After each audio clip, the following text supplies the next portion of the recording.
जय हिंद बच्चों। सीरीज को कंटिन्यू करते हुए अब हम देखेंगे क्लास 10वीं का एनसीईआरटी मैथ्स, जिसमें से हम देखेंगे चैप्टर 1 वास्तविक संख्याएं। और वास्तविक संख्या के भीतर हम देखेंगे प्रश्नावली 1.1। इस चैप्टर के ऊपर हमने बेसिक वीडियो बना रखा है और इंट्रोडक्शन के माध्यम से इस चैप्टर्स में हमें क्या क्या पढ़ने हैं उसके ऊपर भी हमने डिस्कस कर लिया है। तो चलिए बिना देरी के बढ़ते हैं क्वेश्चंस के ऊपर।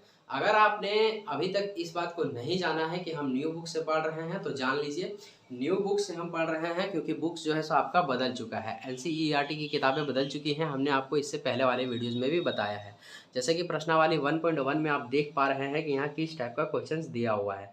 अगर आप पुराने बुक्स में जाएंगे तो इस टाइप का क्वेश्चंस नहीं मिलेगा। न्यू बुक की पहचान क्या है कि यहाँ पे रैशनलाइज्ड करके 2023 और 24 लिखा हुआ है। अगर ये बुक आपको भी चाहिए अपने फ़ोन में तो डिस्क्रिप्शन में इस ऐप का लिंक दिया हुआ है, वहाँ से जाके डाउनलोड कर सकते हैं और अपने फ़ोन में इसे डाउनलोड कर सकते हैं। तो चलिए बिना देरी किए हम चलते हैं क्वेश्चंस के ऊपर और पढ़ते हैं क्वेश्चंस यहाँ पे कह रहा है, निम्नलिखित संख्याओं को अभाज्य गुणनखंडों के गुणनफल के रूप में व्यक्त कीजिए। अभाज्य गुणनखंडन होता क्या है इसके बारे में हम पीछे बता चुके हैं, लेकिन अगर आप नहीं देखें उस वीडियो को तो कोई बात नहीं, क्योंकि ये बहुत ही हल्का चीज़ है, कोई बड़ा चीज़ नहीं है कि दोबारा देखना पड़े या बार बार देखना पड़े। आपको एक बार देखने की ज़रूरत है, आप बाकी समझ जाएंगे। तो आइए 140 का अभाज्य गुणनखंडन किस प्रकार से हम इसे सॉल्व करेंगे वो देख लेते हैं।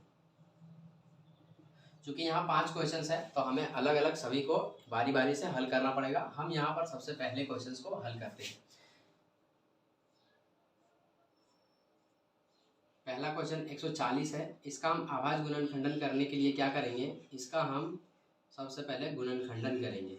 यहाँ पर गुणनखंडन का रूल कहता है कि भागा देना है सबसे छोटी संख्या से, उसके बाद उससे नहीं जाए तो उससे बड़ी संख्या, फिर उससे बड़ी संख्या, फिर उससे बड़ी संख्या, फिर उससे बड़ी संख्या। तो यहाँ पर 140 है, इसे पहले हम 2 से भागा दे करके देखेंगे, क्योंकि भागा देने के मामले में सबसे छोटी संख्या 2 है।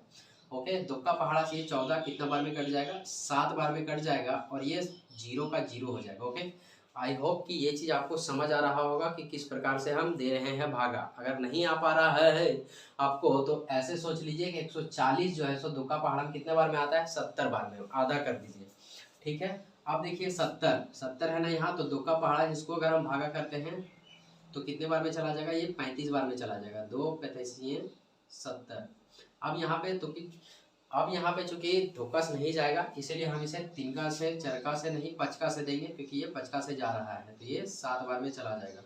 इसके बाद हम यहाँ पर 7 का पहाड़ा से 1 बार में दे देंगे। जब तक 1 ना आ जाए तब तक इसको भाग करते रहना है, इसका यही रूल है। अब चूंकि देखिए 140 कई पहाड़ा में टूट चुका है तो यहाँ हम लिखेंगे, इसीलिए इसका जो अभाज्य गुणनखंडन होगा 140 का वो क्या होगा, 2 गुना 2 गुना 5 गुना 7। ये कहाँ से लिखे हम, 1 2 3 4 5, ये जो आया है ना इसी को हम यहाँ पे लिखे हैं। अच्छा, एक चीज़ और आपको करना है, क्या है, अभाज्य गुणनखंडन बोला है तो यहाँ पे ना रिपीट 2 जो है 2 बार रिपीट है, तो इसको हम 2 बार रिपीट नहीं लिखेंगे, 2 का पावर 2 कर देंगे और फिर गुना में 5 और गुना में 7 कर देंगे। जो भी रिपीट रहता है उसको हम पावर बना के लिखते हैं, रिपीट करके नहीं लिखते हैं। तो यही हो गया आपका फाइनल उत्तर। आई होप कि पहला क्वेश्चन आपको समझ आया होगा। तो चलिए एक स्क्रीनशॉट ले लीजिए या फिर वीडियो को रोक करके आप इसे नोट कर लीजिए। हम बढ़ते हैं नेक्स्ट क्वेश्चन पे। नेक्स्ट क्वेश्चन पहले आप खुद से बनाना शुरू करिए। नेक्स्ट क्वेश्चन है यहाँ पर क्वेश्चन नंबर 2, 156 जो है सो ये भी बेहद ही आसान है, आप इसे खुद से बना सकते हो। तो सबसे पहले हम 156 को ऐसे लिख लेंगे और इसे अभाज्य गुणनखंडन के फॉर्म में ले जाएंगे। अब चूँकि लास्ट में सम संख्या है इसलिए 2 का पहाड़ा से चल जाएगा, तो यहाँ पे 15 है, 7 बार में चला जाएगा 14 और 1 बच जाएगा, ये बन जाएगा 16 और ये 8 बार में। फिर से यहाँ से हम इसे कट करेंगे, ये 3 बार में और ये 9 बार में, फिर 3 का पहाड़ा से चला जाएगा 1 बार में, 3 बार में। अब चूँकि नीचे 13 आ गया, 13 कोई का टेबल में नहीं आता है, 13 का टेबल में आता है स्वयं। तो क्या आ गया, 2 गुना 2 गुना 3 गुना 13 आ गया। तो यहाँ हम लिखेंगे इसीलिए 156 बराबर 2 गुना 2 गुना 3 गुना 13। अब देखिए यहाँ पर ना 2 गुना 2 गुना 3, ये 2 जो है रिपीटेड है तो इसे हम रिपीटेड नहीं पावर के बेस में लिखेंगे, 3 गुना 13। तो ये हो गया आपका फाइनल उत्तर। आई होप कि ये भी आपको समझ आया होगा। अब हम चलते हैं तीसरे क्वेश्चन, तीसरा क्वेश्चन यहाँ पे देख लीजिए।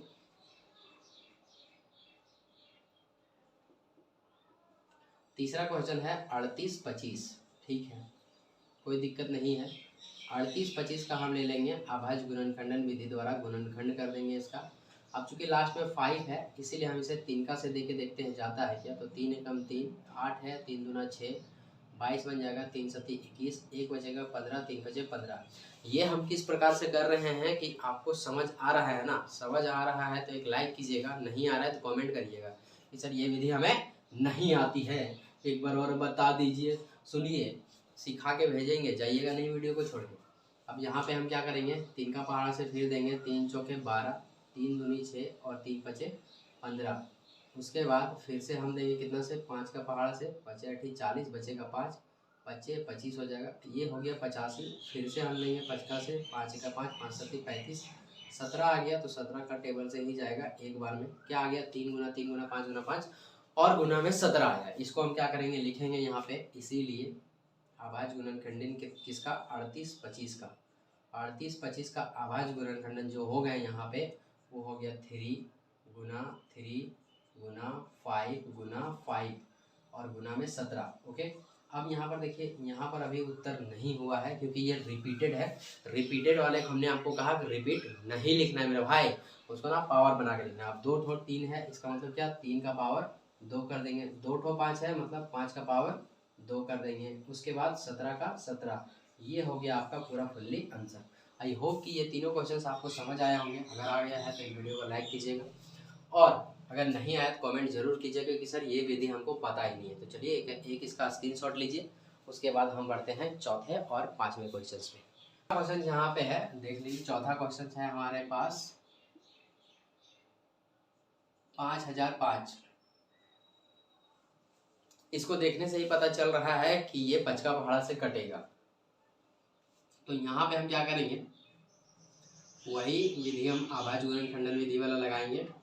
5 का पहाड़ा इससे भागा देंगे तो ये एक बार में चला जाएगा, 0 का 0 और ये भी एक बार में चला जाएगा।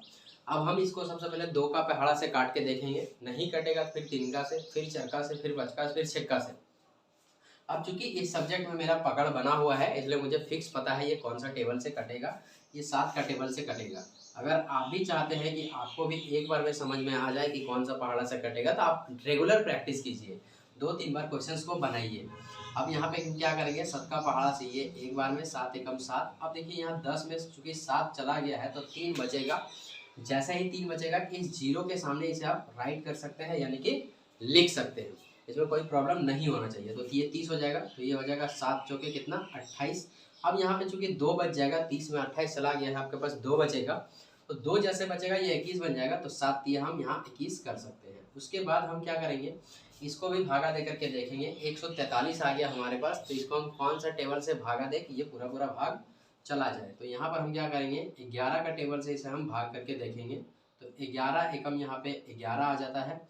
उसके बाद 14 में 11 चला जाता है तो 3 बचता है, 3 जो है इसके सामने हम लिख सकते हैं, मतलब ये 33 बन जाएगा, है ना। 33 जैसे बनेगा, 11 दिया हम 33 कर सकते हैं। इसके बाद यहाँ पर ये हो चुका पूरा पूरा भाग, उसके बाद 13 का पहाड़ा से ये एक बार में हम इसे भागा कर सकते हैं, ठीक है।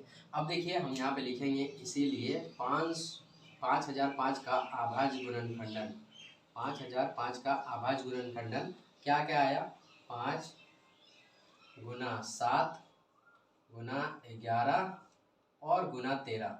अब इसमें जो है सो कोई भी रिपीटेड नहीं है इसलिए हम इसे पावर में नहीं लिखेंगे और यहाँ के बाद यही आपका उत्तर हो जाएगा। तो चलिए ये भी आपका फाइनल उत्तर हो गया। हम इसको पढ़ लिए, इसको भी पढ़ लिए, इसको भी पढ़ लिए और इसको भी पढ़ लिए।